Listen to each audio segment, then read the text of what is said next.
Tatangkayin nga pong pahabain pa ng San Miguel Beermen ang kanila pong winning streak. Mamaya po ito sa PBA Philippine Cup. Makakaharap po nila ang Blackwater Bossing 4:30 p.m. sa PhilSports Arena sa Pasig.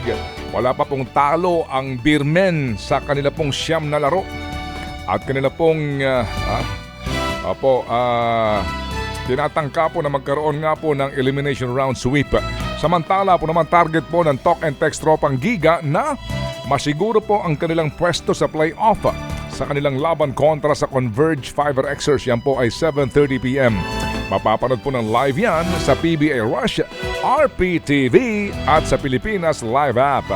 Samantala, tuluyan ang nilaglag ng Denver Nuggets. Syaked ang LA Lakers sa NBA playoffs. Yan nga ay matapos silang makalusot sa Game 5, 108-106. Kayo naman, umasa pa kayo mananalo eh. Nag-deliver naman ng game winner si Jamal Murray para sa Nuggets na abante sa second round kontra Minnesota Timberwolves. Umiscore ng 32 points si Murray para pangunahan ng defending champions.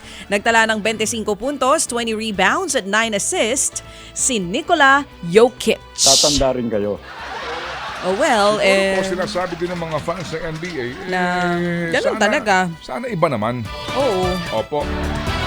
Parating sa atin dito. Oo. Sana po wala ding dinastiya sa Uy, nasa basketball tayo. Nilampaso po naman ng Oklahoma City Thunder ang New Orleans Pelicans sa kanila pong first round matchup, 97-89. Wagi ang Thunder sa serye, 4 games to none.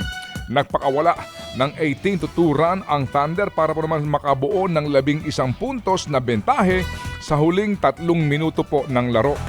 Tig 24 points ang iniscore ni Shai Gilgeous-Alexander at Jalen Williamson. Makakatapat po ng Thunder ang mananalo po sa serye ng LA Clippers at ng Dallas Mavericks.